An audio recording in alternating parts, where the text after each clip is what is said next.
인해 장막이 있는 것 같습니까? 뭐 윤핵관 뭐 이렇게 갖고 다. 장막이 있는 것 같지는 않은데요. 오늘 장막이 있으면 대통령이 잘 안 보여야 되는데 너무 순수한 형태로 지금 잘 보이지 않아요?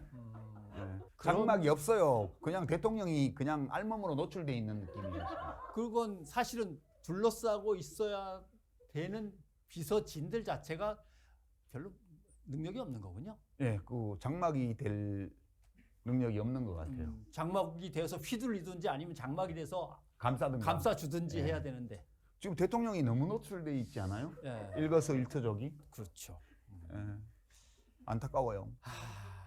윤석열 대통령을 이렇게 보고 있으면 옛날에 우리 어렸을 때 읽던 책에 그런 한환상 선생님 책에 즉자적, 즉자적인 사람과 대자적인 사람으로 이렇게 나누어서 예.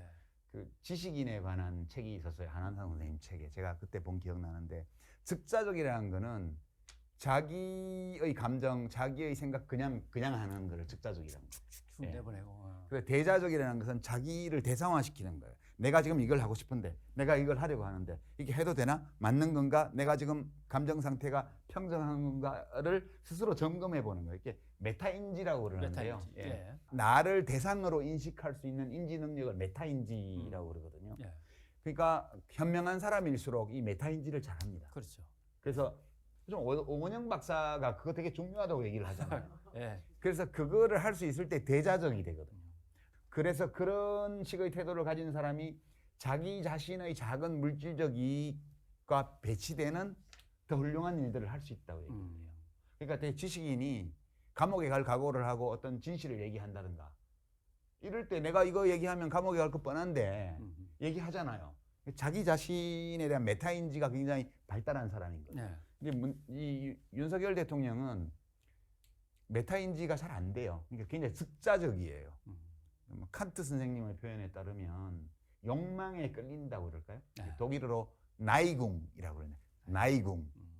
욕망에 끌려서 살아가는 것은 당구공 큐대로 치면 굴러가는 당구공이 되는 거하고 똑같다. 즉자적으로 자기 자신의 욕망, 자기 자신의 생각을 대상화하지 못하고 자기가 그 생각에 끌려가고 그 욕망에 끌려가면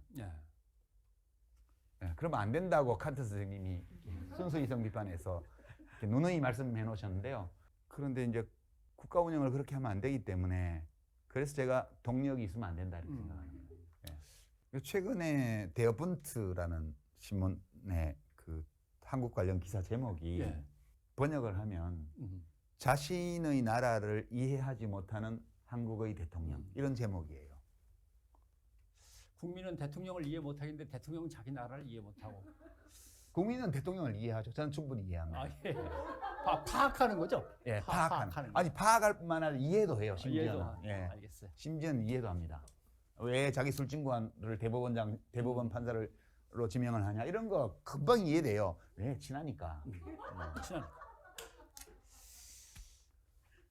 그 이해가 안 되세요? 안 돼요, 잘. 왜 검사들을 데리고 와서 쫙 까냐? 자기가 검사니까. 군부 독재라는 걸 이제 정의를 내리자면 그런 거잖아요. 민주 사회에서 법과 질서와 관행 이것이 하나의 룰이 되어서 사회를 이끌고 나가는 게 아니라. 그래서 이준석 대표가 그랬잖아요. 네. 전두환하고 비슷하다고. 그걸 군부 독재라고 하는데 저걸 군이 아니고 검으로 바꿔갖고 검찰 기수, 사법연수원 기수, 그다음에 내가 지검장 할 때 밑에서 특수부장 했지 뭐 이런 것들로 그래서 그게 대법원까지 가고 감사원까지 가고 금융감독원에도 가고 한다면 그럼 우리는 도대체 이걸 군부 독재가 아니라 무슨 독재라고 불러지는 거예요? 독재 아니에요. 그냥 장난감 가지고 쪼물락거리는 수준이에요. 어떻게 그걸 뭐 검사들 여기 쓰는 걸 가지고 군부 독재하고 비교합니까? 군부 독재는 총칼로 사람을 죽이는 거잖아요. 밤중에 와서 그냥 사람을 끌어가는 거죠. 영장 없이 데려다가 어디 가다 놓고 한 달, 두 달 동안 가족이 생사도 모른 채 만들고 가서 그냥 거꾸로 매달고 몽둥이로 패고 고속고름을 들이붓고 이게 군사 독재고요.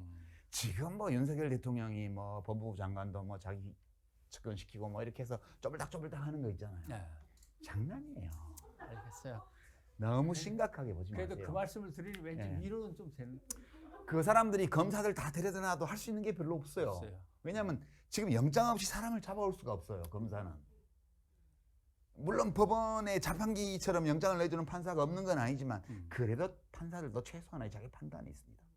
검사가 사람을 잡아오려면 시간이 엄청 걸려요. 이래가지고는 독재를 못해. 예. 그렇죠. 그냥 쪼물딱거리는 거예요. 이거 장난감 권총 가지고. 그리고 사실 독재를 하려면 숱하게 정보망을 깔아갖고 누가 무슨 짓 하면서 움직이는지 무슨 생각하는지까지도 다 탐지해가지고 사전에 막 족쳐야. 그러면 독재를 한다 그러니까. 이렇게 말을 하려면 이렇게 윤석열 대통령이 독재자다 이런 말은 정말 맞지 않아요. 윤석열 대통령은 독재를 할 수 없는 사람이에요. 왜냐 독재를 한다 이러면 지금 국회의 야당이 지금 거의 3분의 60%가 넘습니다. 그렇죠. 그러면 그 중에 한 몇십 명은 잡아가야지 일단. 네? 그 정도 해야 뭐 비로소 뭐라고 얘기를 할 수 있는데 그저 말로 싸우는 거잖아요. 저도 뭐 폭군이 될 위험이 있다 이렇게 얘기했지만 그건 문학적인 표현이고요.